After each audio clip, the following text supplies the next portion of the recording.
রব্বুল আলামিন আয় আল্লাহ, আরামের ঘুমকে হারাম করে নরম বিছানায় লাথি মেরে রহমত আর বরকত মাগফিরাতের আশা হৃদয়ের মধ্যে ধারণ করে আপনার আলিশান দরবারে দুইখানা হাত উত্তোলন করেছি। মেহেরবানি করে আমাদের জিন্দেগির সমস্ত গুনাহগাতাগুলো মাফ করিয়া দাও। কঠিন কিয়ামতের দিন মুসিবতের আদালতে আজকের আয়োজনটুকু শ্রোতা বক্তা কর্তৃপক্ষ এলাকাবাসী আয়োজক বিন্দু সবার জন্য নাজাতের জড়িয়া বানায়া দাও। শুরু থেকে এই পর্যন্ত যত কথা আলোচনা হয়েছে প্রত্যেকটা কথা আমাদের সকলকে আমল করা তৌফিক দিয়ে দাও। ওগো মালিক, আগে আর পরে, প্রকাশ্যে আর গোপনে, কম আর বেশিতে, নগদে আর বাকিতে যারা দান করেছেন প্রত্যেকটা দানগুলোকে কোটি কোটি গুণ বাড়ায়া দিয়া কবুল মঞ্জুর করে নাও। প্রত্যেকটা টাকায় টাকায় তোমার বান্দা বান্দীদের দুহাত ভর্তি কোটি কোটি গুণ বরকত দিয়ে দাও। আয় আল্লাহ তাআলা, আমাদের জিন্দেগির সবচেয়ে বড় তামান্না সোনার মক্কার মদিনা, মক্কা মদিনার মেহমান না বানায়া কবরে ডাক দিও না আল্লাহ। এই দুইখানা হাত দিয়া তোমার বাইতুল্লাহর চাদর মুবারক জড়িয়ে ধরে তোমাকে একটু ডাকার সুযোগ দান করে দিও। হাতে মেকাবাই কবুল করে নিও, মিজাবে রহমতে কবুল করে নিও, মাকাম ইব্রাহিমে কবুল করে নিও। বারবার তোমার বন্ধুর রওজার পাশে সালাম দেওয়ার ব্যবস্থা করে দিও। ঘুমের ঘরে এক নজরের জন্য হলো তোমার বন্ধুর বরকতি জান্নাতি নুরানি চেহারাখানা দেখা দিও আল্লাহ। আয় আল্লাহ, আমার কলিজার টুকরা প্রিয় মাতৃভূমি এই বাংলার জমিনকে কবুল করো। এদেশের স্বাধীনতার সার্বভৌমত্ব থেকে তুমি কিয়ামত পর্যন্ত অক্ষুণ্ণ রাখো। আয় আল্লাহ তাআলা, ৭১, ২৪ সহ দেশের জন্য, এই জাতির জন্য, ইসলামের জন্য যতজন জীবন দিয়ে চলেছেন আল্লাহ প্রত্যেককেই তুমি জান্নাতের উঁচু মাকাম দান করে দাও। আজও পর্যন্ত অনেক ভাইয়েরা বোনেরা পঙ্গুত্বের জীবন যাপন করছেন। দেশের জন্য কেউ হাত হারিয়েছেন, কেউ চোখ হারিয়েছেন, কেউ পা হারিয়েছেন। আল্লাহ তাদের এই খেদমতগুলো, তাদের এই ত্যাগ আর কুরবানিগুলো এই দেশের জন্য কবুল আর মঞ্জুর করে নাও। আল্লাহ দেশকে যারা পরিচালনা করছেন তাদের হিকমত যোগ্যতা বাড়ায়া দাও। দেশের চেয়ারে বসে বসে দেশকে ধ্বংস করা যারা ষড়যন্ত্র করছেন আল্লাহ ওই জালেমগুলোকে তুমি হেদায়েত দান করে দাও।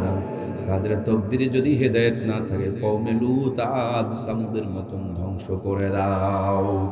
রব্বুল আলামিন, সব দেখেছি, এই জমিনে একটা বারের জন্য কোরআনের রাজ আমরা দেখে যেতে চাই। আল্লাহ আমাদের সকলকে দিন কায়েমের আন্দোলনের সামনের কাতারের সৈনিক হিসাবে কবুল করে নাও। রব্বুল আলামিন, আজকের এই মাহফিলকে কেন্দ্র করে এলাকার প্রত্যেকটা বাড়িতে বাড়িতে অসংখ্য মেহমান এসেছে। সবাই তো নারীর টানে গ্রামের বাড়িতে রওনা করে দিয়েছেন। আসার সময় খালি একটু মোবাইল ফোনে জানিয়েছেন, মাগো তোমার নাতি নাতনিকে নিয়ে আওয়াজ শোনার জন্য রওনা করলাম। যে মানুষটা উঠে দাঁড়াইতে পারে না, সন্তানের আগমনের কথা শুনে সকাল থেকে রান্নার কাজে ব্যস্ত হয়ে যায়। আব্বাজান গোসল করে ভালো কাপড় পরে দরজার কিনারে মুহূর্তের পর মুহূর্তের অপেক্ষা শুরু করে দেয়। যখনই কোনো গাড়ির সাউন্ড পায় রাস্তার কিনারে ছুটে যায়, কাছে গিয়ে দেখে আমার সন্তান নয়, আবার ফিরে আসে, আবারও দৌড়ায় যায়। বাড়িতে আসা মাত্র বুকে জড়িয়ে নেয়, মাথায় হাত বুলিয়ে দেয়, ঠোঁটে গালে চুমু দিয়া খাবার একসাথে নিয়ে সুন্দর করে ভালো ভালো খাবারগুলো প্লেটে উঠায় দেয়। যাদের ওই মা নাই বাবা নাই, এত বড় দুনিয়াটা যেন তাদের জন্য অন্ধকার হয়ে আছে। ওই রাস্তার দুই পাশে আর কেউ দাঁড়িয়ে থাকে না, কেউ তো আর রান্না করে নিয়ে অপেক্ষায় বসে থাকে না। আর কারো চেহারার দিকে দেখলে যেন ভিতরে জমে থাকা কষ্টগুলো হালকা হয়ে যায় না। আয় আল্লাহ, আমার মতন করে এই দুইখানা হাত দিয়া কলিজার টুকরা আব্বা আম্মাকে জিন্দেগির শেষ গোসল করায়া, সাদা কাপড়ের কাপড় পরায়া, চিরজনমের জন্য যে আব্বা আম্মাকে কবরে রেখে এসেছি, দয়া করে মায়া করে আমাদের আব্বা আম্মার কবরগুলোকে তুমি জান্নাতের টুকরা বানায়া দাও। যাদের বৃদ্ধ পিতা মাতা বেঁচে আছেন সুস্থতার সঙ্গে নিয়ে খায়াতে তৈবা দিয়ে দাও।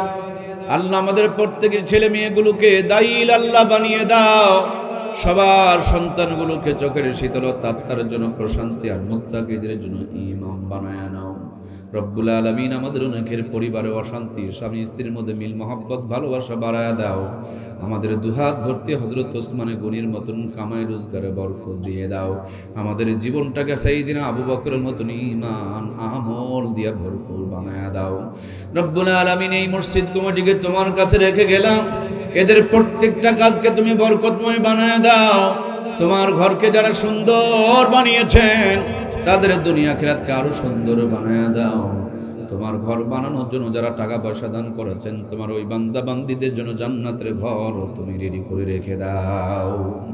আয় আল্লাহ তাবারক তাআলা, আমার ভাগিনা শফিকুল সহ আজকের আয়োজক বিন্দুরা ডানে বামে সামনে পিছনে আল্লাহ এলাকার গণ্য মান্য ব্যক্তিবর্গরা সামনে পিছনে যারা যত প্রিয়জনরা বসে আছেন, পর্দার আড়ালে আমার মায়েরা বসে আছেন, সকলকে তোমার কাছে রেখে গেলাম।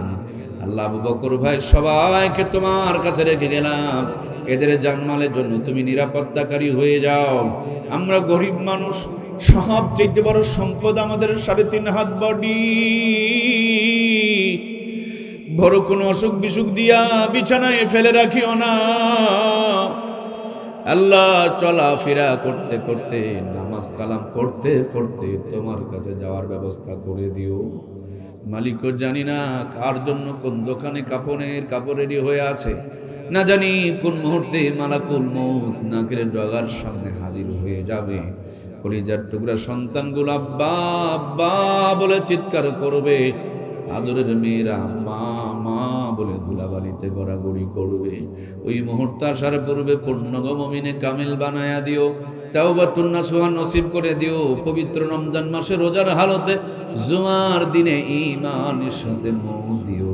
মৌতের সময় আমাদের সকলের জবানে আখেরি কালিমা, মধুর কালিমা, জান্নাতি কালিমা জারি করে দিও। লা ইলাহা ইল্লাল্লাহু মুহাম্মাদুর রাসূলুল্লাহ।